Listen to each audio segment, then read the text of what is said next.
Bonjour et bienvenue sur la chaîne vidéo du Gazier. Aujourd'hui on va parler de la coupe parasternale petit axe, plus spécifiquement de la coupe transaortique. On va voir comment est-ce qu'on obtient cette coupe, quelles sont les structures qu'on peut voir et comment les analyser.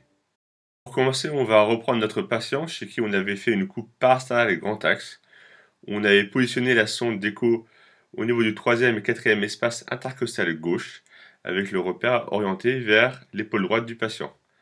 À partir de cette position, pour obtenir la coupe parasternale petit axe, il suffit de faire une rotation de la sonde d'un quart de tour vers la droite afin d'orienter le repère de la sonde vers l'épaule gauche du patient. Avec le faisceau d'ultrasons, on va alors venir couper le cœur en transversal, un peu comme si on coupait un saucisson. Selon l'angulation de la sonde, que l'on fasse de l'antéflexion ou de la rétroflexion, c'est-à-dire qu'on oriente la sonde vers le haut ou vers le bas, on va venir couper le cœur à des endroits différents. On obtient alors 3 plans de coupe, avec le plan numéro 1 étant la coupe transaortique. Puis en orientant la sonde un peu vers le bas, on obtient le plan numéro 2 qui est la coupe transmitrale, et le plan numéro 3 qui est la coupe passant par les piliers mitraux.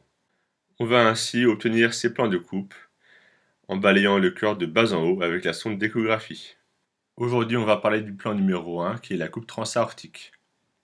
La coupe transaortique, comme son nom l'indique, passe par le plan de la valve aortique qu'elle coupe de manière transversale et permet donc sa visualisation comme si on la voyait d'en haut avec ses 3 cuspes. On reconnaît alors la cuspe antéro-droite, la cuspe antéro-gauche et la cuspe postérieure, aussi appelée la non coronaire. On obtient donc le Mercedes, formé par la commissure des 3 cuspes, qui ressemble en effet au logo de la célèbre marque de voiture. Il est parfois possible, lorsqu'on voit bien, de visualiser l'ostia coronaire droit et l'ostia coronaire gauche. En arrière de la valve aortique, on retrouve l'oreillette gauche avec le septum intero-auriculaire. Il est parfois possible de visualiser l'auricule gauche par ici. Ensuite, on retrouve les cavités droites qui s'enroulent autour de la valve aortique, avec l'oreillette droite, la valve tricuspide, le ventricule droit et sa voie d'éjection qui mène jusqu'à la valve pulmonaire, et le tronc de l'artère pulmonaire. Lorsqu'on voit bien, il est même possible de voir l'artère pulmonaire droite et l'artère pulmonaire gauche en inclinant la sonde légèrement vers la droite. Sur l'échographe, ça ressemble à ça. On retrouve notre valve aortique avec le Mercedes et les 3 cuspes, et en arrière, l'oreillette gauche. On arrive même à voir une partie de l'auricule gauche ici.